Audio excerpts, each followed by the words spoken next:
I told my I don't kids, even listen. I'm not even worried. I don't even listen to it. We're gonna do what we always do. What we always do.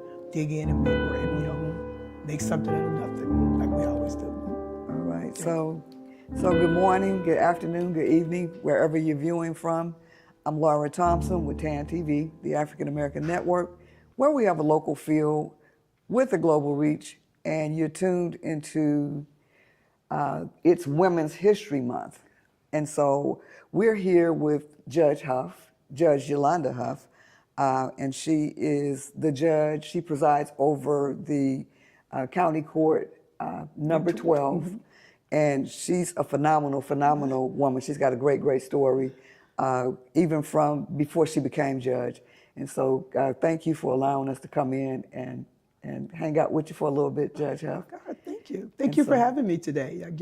I'm Judge Yolanda Huff. I preside over County Court 12 in the Mental Health Court, and I'm in my 7th year now as a judge. And I am loving this platform. I love going into the community. I love looping the community into the judiciary. And one of the biggest things, my biggest mission is just educating the community about the judiciary. Wow, that's awesome. So before we get into the main interview, I wanted you to give us a little biographical information, like where you're from, what you do, why you became an attorney, all of those good things. Okay, all right. So I was born in Texas. My dad was military. And when I was about 5, we moved back to North Carolina, where his family is. And so my sister and I were raised in North Carolina until high school. And I was a junior in high school. She was a sophomore in my family. My mom and dad moved us back to Austin, Texas. So I ended up graduating from high school at Reagan High in Austin. I went on to UT Austin, graduated from there. And what got me, well, in between then, I worked 3 years for the lieutenant governor. I worked Lieutenant Governor Bill Hobby, Hobby Airport. Yeah, I worked for him his last year in office, and I worked for Bob Bullock his first 2 years in office, and I was like a speech writer for them. And so I did that for about 3 years, and then I got back on my path of wanting to be a lawyer, which I had always wanted to be since I was 11 years old. Now, I grew up very poor, very rural North Carolina, never even met a lawyer, at least on a judge. So, but I had this desire to be a lawyer. I didn't really know what lawyers did, but I knew lawyers help people, right? And so that has just always been my dream. So even undergrad, I was pre-law. And so after 3 years working for the lieutenant governor at the Capitol, I made the decision I got to get back on my path. I, took the LSAT and got accepted to St. Mary's Law School here in San Antonio. And that's what got me to San Antonio. And the initial plan was not to stay in San Antonio, but to go back to Austin where my whole family. But I like San Antonio. I love it. I'm a mother of 3. I've raised my kids here. And I was a solo practitioner, defense attorney for 22 years, doing criminal work and CPS work. And so in 2018, I decided to run for judge. So I was elected, and then in January 1 of 2019, I was sworn in, and I'm here sitting on the bench now. Wow, that's phenomenal. So what was it like attending St. Mary's University? Hard, very hard. Because people don't realize, and I like to tell people, who gets into those seats is very regulated and very controlled. There are only 8 law schools in the whole state of Texas. People don't know that. Universities and college campuses abound everywhere, but there are only 8 law schools, 1 in San Antonio. I think there may be 3 in Houston, 1 in Austin. So in each law school interclass has between 250, maybe UT has about 500 seats. So you can imagine St. Mary's would get thousands of applications, but only 250 people can attend, because lawyers, when you think about it, who's in Congress? Lawyers. Most of the presidents are lawyers. Biden is a lawyer. Kamala is a lawyer, right? They're all lawyers. Obama was a lawyer. Trump is like an you don't have to be a lawyer, but lawyers make the laws. That's why Congress is full of lawyers. So who gets into those seats? You got to think way back. Think about this path of who's getting in those seats, because those seats are projecting who's going to be the future leaders of this country. And every last one, me, Judge Boyd, she was one class behind me. We're all judges now. Wow. Who gets into those seats? It's very controlled, in my opinion. Wow. So that's phenomenal to be selected out of thousands of applicants. Yeah. To get into law school. I didn't know that. I thought. And the friends that you make in law school are probably going to be the ones that you're leading, Judge Ron Rangel, he's the admin judge. He was in my class. We graduated. I've known him for 30 years now. Wow. Those are the people that are going to be leading this country with you. And they tell us that in law school. Like they say, the friends you make are going to be your lifelong friend. And I didn't believe them at the time. Because I was like, I have friends from high school. Nope, it is law school. It is law school. Yeah. Most of the people that I started out with, I'm still friends to this day. And we made that progression to being leaders in the community. And I told the young ADAs, you guys are young, you're just out of law school, but one day you guys are going to be the ones that's going to be judges sitting on this bench. Wow. You stay that path. Wow. So that's absolutely amazing. I didn't know that about the law schools and the limited amount of law schools. Very limited. That were available and the limited slots. Yep. So Yep. that's Not phenomenal. many at all. Wow. So fast forward a little bit to, you said you practiced law in San Antonio for a while. What was that like? Oh, I mean, practicing, I was with a group of attorneys, but we were all solo practitioners. We had a building and we office shared together with like the secretary, the copy machines and stuff like that, the equipment, but we were all of our own bosses. And I really liked practicing like that. And they're still my friends now. They supported me when I decided to run for judge. And just doing the cases, like I thought coming out of law school that I was going to be family law. But I hate that so much. So in law school, I actually joined like a family civil class community where you would be a student lawyer, you get a student bar card, and the professor would come with you to court and you would do cases. And because I thought this is what I'm going to do, so I'm honing in on that. But when I got out and started doing it, it just wasn't for me. I don't like doing divorces and your children cuss. I just didn't like it. And it turns out I just love criminal law more. I just, Boyd, when we were in law school, concentrated on criminals. She joined the criminal clinic. That's what they're called, clinics in law school. They have immigration clinics, civil clinics, law, all kind of clinics that you want to do. Like, this is really what I want to do. So you go apply to get into that clinic. Their law professors are over, and you do things like get a law card as a student and really just hone in on your skills of trying to craft what you want to do when you get out of law school. You're making plans for the future. And I thought for me, joining the civil clinic, that's what I wanted to do. I should have joined the criminal clinic like Judge Boyd did, because it turns out, family law was not for me. But you live and learn. You can try a little bit of everything when you get out. And you want to help you. Everybody starts out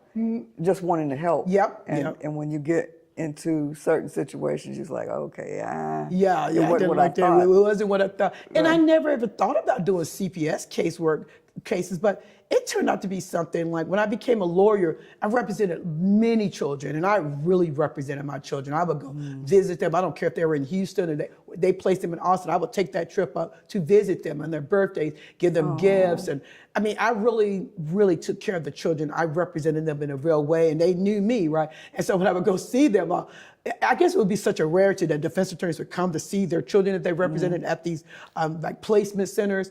And my little girl, once she said, I always bring them little gifts and everything, teddy bears and candy. And so all the other kids, all curious that somebody knew and if they want to come. She was like, get away, this is me and my lawyer. She did not want me to talk to anybody.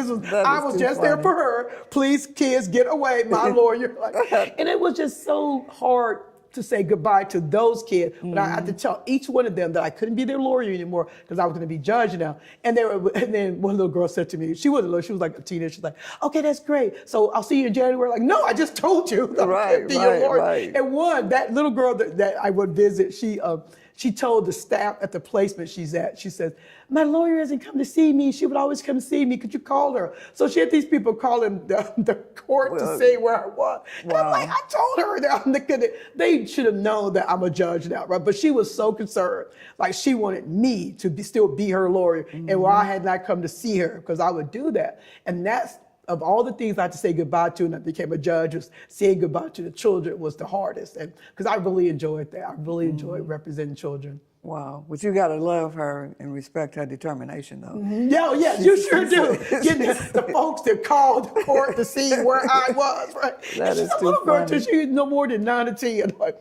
telling them people over there, can y'all please call my lawyer and find out what happened to her? Which I'd already had a little talk with her. I'm going to judge now. Like, she wouldn't believe it. She wasn't having it. Wow. So you're a judge now, but What made you decide to run to become a judge? Well, you know, the honest story about it is Judge Boyd, this was her third time running, and she said to me, like we've known each other since law school, 30 years or more. She said, why don't you run with me? Because I never had a desire to be judge. Stephanie wanted to be a judge since law school, right? But she says, you have nothing to lose. If you win, you will be a judge. If you lose, you'll just go back to your practice and your reputation in the community will be highlighted because you ran for judge. And I'm like, well, you put it that way. So we ran together, Judge Zumba also. And I really never thought about what it would be once I won and got on the bench. I would just so busy that year and a half trying to campaign to win this position. And then when I won and got on the bench, it was like, man, I absolutely loved it. I don't know what about it just meshed so well with my person. I felt like coming home. And I thought about this for a year, like, why do I like this so much? I never thought I would like it this much. And then I really came to the conclusion that it is the platform that being a judge gives me to do what I like anyway. I'm a giver, I'm a public servant. And I'm a mom of 3. I love educating people, I love educating the community. And being a judge gives me a platform to do that. You see the things I do in the community, I absolutely love it. And if you have that bullhorn, you have the bully, you can, okay, I'm a judge now. I'm elevated. I can do these things that I already like to do anyway on a bigger level. That's where I think I love it so much. Wow. You know, when people listen to you. They're going to listen, right? They're going to listen. So the amazing thing that you, Grace, and Stephanie did was campaigning together. Y'all were everywhere. And it's you know, the county is not, it's countywide, so it's not a small area. This is a county of 2 million people. Bexar County is close to 1.9 something, almost 2 million people. But in 2018, when we ran, there was not one elected black judge on the bench. And a lot of people did not know that. And I would tell people when I was campaigning, there are not, you know, Carmen Kelsey had, you know, retired. Jason Pulliam had moved to like Fourth Court Appeal. Like, it was just it was not one elected black judge on the bench at that time. And I think that 3 running and winning was incredible for the community.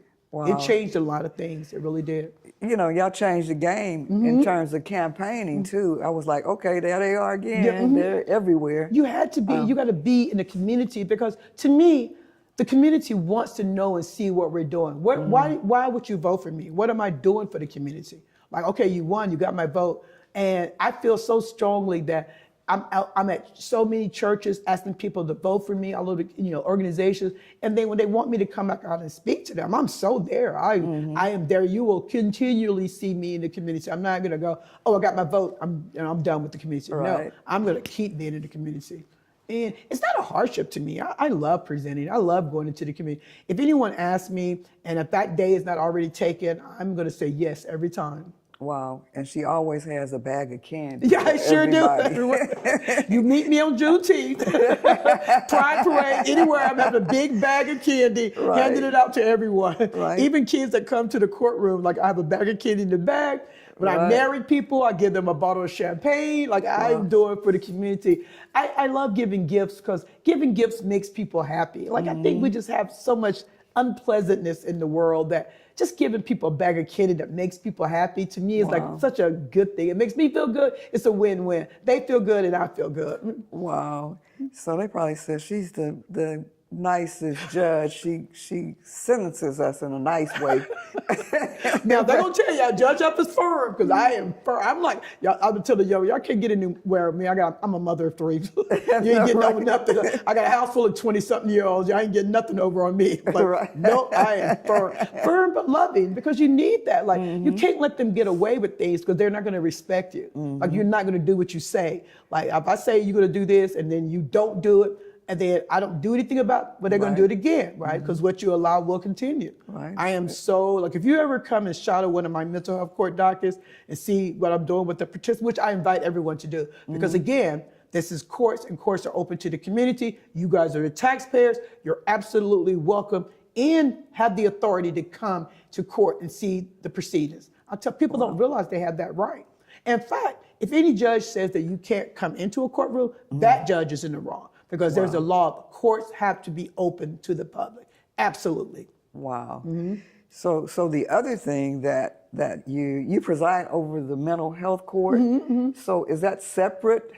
Yes, it's a separate docket. It's like, so I have a whole team for County Court 12. Like I'm on this bench and it's full of participants. And sometimes we have jury trial. I have a court manager, I have a court reporter, I have a bailiff, I have 2 public defenders sit right there, 2 ADAs sit right there. So whole staff, right? And I have 2 clerks in the back. But then when it comes to the mental health court, a different team. I have I have a manager for the mental health court, and that team is about 15 to 20 people. I have to have 2 prosecutors, 2 defense attorneys, a police officer, case managers, therapists, counselors, liaisons for different partners in the community, and we all sit around this table. We put that little table right there in between, and I'm sitting on one side, and the participant comes up and we'll have status hearings like every Monday and every other Thursday. So 2 separate entities, the mental health court and the county court 12. But they are together, like, I mean, the teams do. We just went to a conference and most of the county court, a lot of the county court 12 in mental health went to that conference. Wow. Because I really do believe in team building, because when a team is bonded, that transfers over to how we help our participants as a team, a strong team. Wow. So you're very innovative. Judge, or just person. That judge is your title, but you're an innovative person. And so just recently, you had an event where you brought all of the Black judges together and had an event to honor them. And that's never been done before. So why was that important? Well, it was important to me because when I became judge, it just seems like so many people in the community. First of all, the judiciary is complicated. You know, I mean, maybe we do it on purpose, lawyers, but it's complicated to even other professionals, engineers and doctors. The judiciary is complicated. And I'm of the mind that how can we explain and educate the community more about the judiciary? And in particular, me as a Black judge, people did not even know anything about the history of Black judges, how many Black judges we had, that we didn't have any Black judges in 2018. And I remember I went to an event, it was called the State of Bexar County. It was called the State, it was like the State of the Union, but the State of Bexar County. It was that same field. And they had so many people on the panel, but they didn't have anyone for the judiciary. They didn't have a defense attorney, a prosecutor, or a judge. But how big does the judiciary play in the Black culture? Medicine and the judiciary, right? It's a big part of our culture, a big part of our life, but we're so don't know about it. Like, you know, I have to start educating the community about the history of Black judges, the history of Black lawyers in Bexar County. I mean, if not me, then who, right? And nothing like that had ever been done, but I can tell you this, the community, the reaction from the community was just epic. I know that room at the Whitty Museum was overflowing, it was standing room only. And I knew it because that 300 slots we had just filled up so quickly, we tried to sneaky open up another 50, right? Like, I didn't want Whitty to kick us out from, you know, but it was just so many people wanted to be there to hear about this history of the Black judges. And when I was doing it, I'm reading up all the first lawyer that came to San Antonio, the first lawyer, Hattie Briscoe, the first lawyer, the Bellinger lawyer, the way back in 1800, right? That, man, I stand on the shoulders of these giants. They paved the way for me. Hattie Briscoe graduated from St. Mary's, the only Black. Only 2 women were in her class to begin with. She was the only Black one, and she was like graduate number 1. They did not want to honor her. They did not want to honor her. And to tell all the distinguished graduates, in order not to honor her, that every distinguished graduate had to agree not to be honored that year. Now, wasn't that something? Wow. Isn't that something? That is so. And so they kept telling her, you know, you're not smart enough, you don't belong here. And then, oops, she graduates number 1. No law firm would hire her. Who wouldn't hire a number 1? Because you don't understand. I was in law school. What it takes to be number 1 in your class is epic. That is so, I can't even like articulate how awesome that is, what that woman faced as the only 1 or 2 women, only Black person to graduate number 1 in her class. Wow. And she was not even like she had already had a career, right? She was like a teacher, educator. So she wasn't like, I went to law school, I was like, and I was considered an older student. I think I was 25, because a lot of those students are coming in, it was like right at undergrad, they're 21, 22. Wow. So that's phenomenal. And Hattie Briscoe was, you know, she was very intimidating. I had an opportunity I was selling ads for a newspaper when I was younger, and they sent me to her. And she had all these papers stacked on her desk, and she never looked at me. She never looked up. And she said, "What do you need? What did you need?" And so I told her, you know, that I was told to come, you know, by the publisher to come over and talk to her about advertising. She said, I've already said I would. And so I would contact him and let him know. Oh, You know, that was in the conversation. I've heard stories it like seems like that. see yourself out. She's like, she was just a woman of no nonsense, right?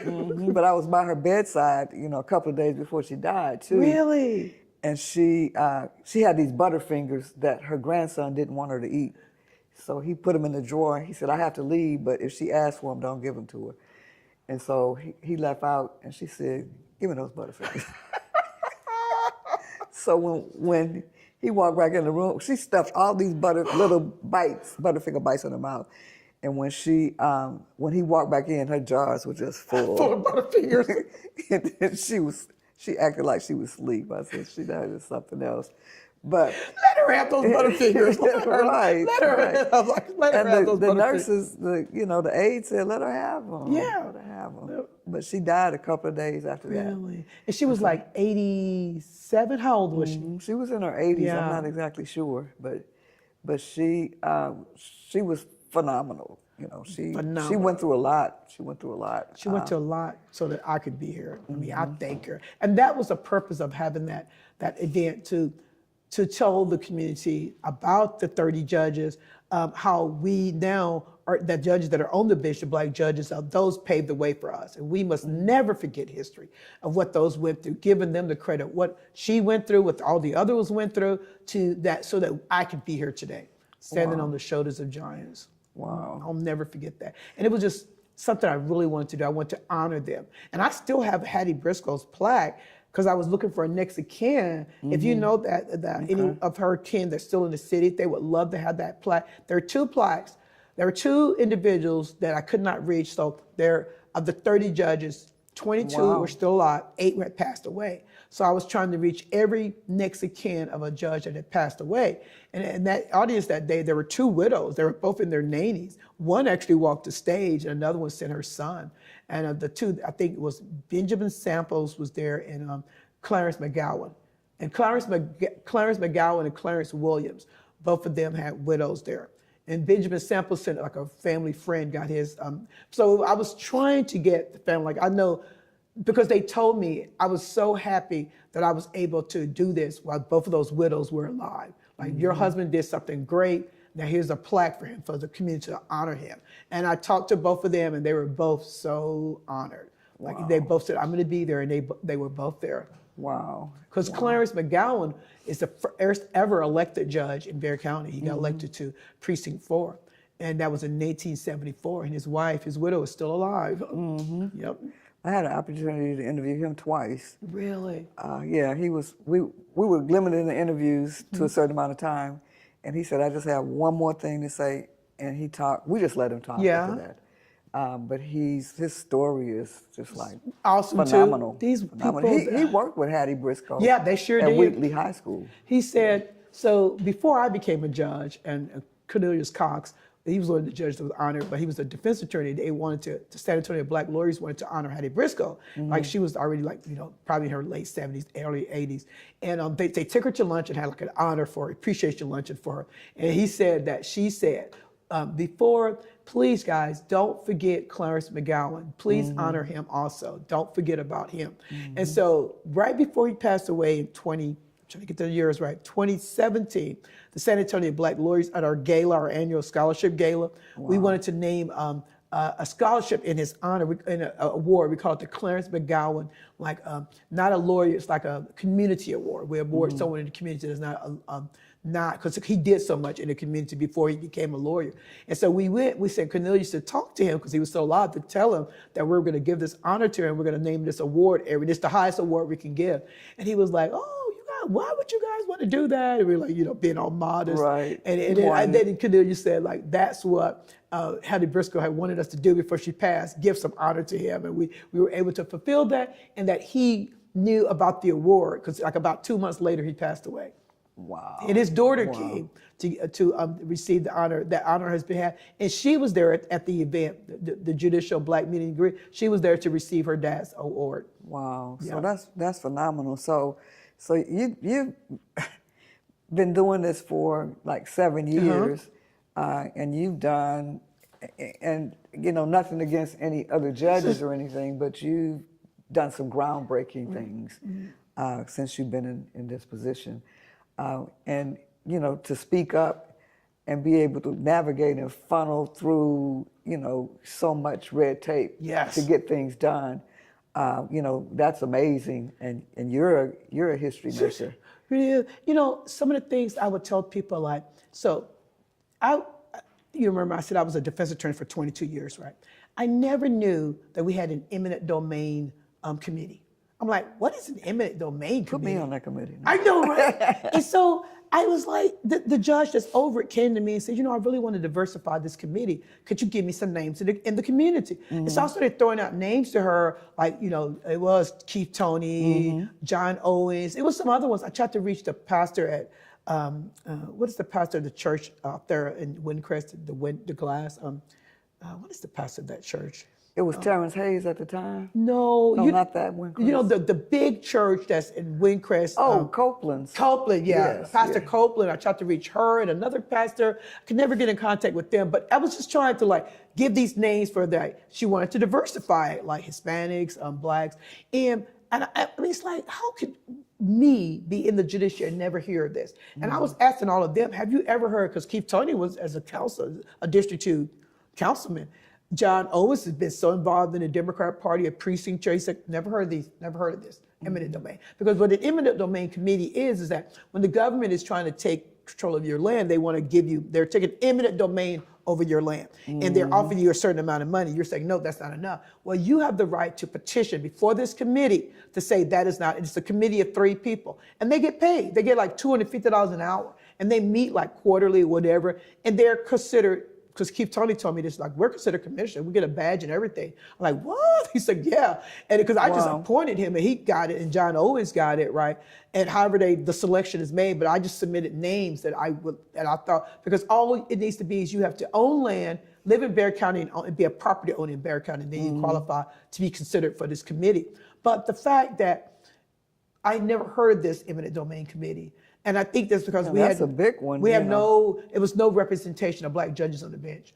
And so when we have no seat at the table, a lot of things that we don't know are going on. And now I'm on the other side like, oh my goodness, because we never had a Black magistrate judge ever in the history of Bexar County. Now we have some magistrate judges for the city, you know, a lot of judges for the city, but for Bexar County, and those are the judges that when you get arrested, you get sworn in, they give you, set your bail, conditions of your bail, your bond amount and everything. We had never in the history of Bexar County ever had a Black. Now we're Boyd, because the district court judges make that selection. We got 3. The first year Boyd was on the bench, 3. Wow. Which, I mean, it makes a difference. Representation matters when you're on the other side. Like, so it's Cornelius Cox is one, David Woodard is one, and Edith Brown is one. Oh, okay. Because I asked Cornelius, I said, I didn't know you were a judge. He said, yeah, I've been a judge for 5 years. Yeah, that was, I think that was in part big because Stephanie was there to, you know, in those meetings to say, we need some diversity. We've never had a Black magistrate. There's nothing wrong with saying that, like at all. Like, I can say this, like, can you imagine a county of 2 million and we've never had a Black magistrate judge before, ever? I would be embarrassed, right? And Stephanie said, there is going to be some diversity this year. And it was. And all 3 of those judges were honored that they'd Edith is full time. Like that's her, she works like, because the magistrate judges have to be there 24/7 because people are being arrested 24/7. So you work different shifts like 7 to 3, 3 to 11, 11 to 7 in the morning. And I think she works like, you know, the second shift. Yeah, she's full-time judge over there at the magistrate court. And that in part, again, was representation matters. One of my big pushes as I'm here, I'm already a judge, but for these younger people, right, that want to come and be judges or elected officials, how we fund them, how we help give money to them. Like, it costs money to do this. And I think our community is just not used to giving, like we say we want this reputation, we're happy, but you got to put your money where your mouth is, because I'm concerned about if the younger people don't have funds to do this, then we as a community should be helping them. And they're great, they're qualified, they went, you know, maybe law school or whatever, and they want to be a District 2. But they don't have the funds, and the community has to back them. Us, we have to, because some of my counterparts were getting $100,000, $200,000. Me, Stephanie Grace, we may got $10,000, $12,000, $15,000, but they were getting just loads of money. And I was like, man, it's so embarrassing when you're saying, "Can you give me money?" Because nobody wants to do that. You don't want to walk up to people because then the pushback is, "Oh, all they want is money." But then we know that those signs cost money, the push cards cost money, you know. Absolutely. And so the younger ones, and I said we got to do it for the younger people that are be campaigning and want to get into elected. We got to change the culture of how we, as a community, the Black community, I'm talking about, support the people that want to run for these offices. Because I'm already here now, but who's coming behind me? And will we, as a community, support the younger ones that want to get into office one day? I really would like to change up that how we view that, like giving $10, which is good. I'll take $1. I was thinking $5. Yeah, but these people will give, like, some judges $10,000 checks, $1,000, $2,000, $5,000, and we got to understand how much money it takes. If we say we like having because representation absolutely matters to me. That people that walk through those doors see me on the bench.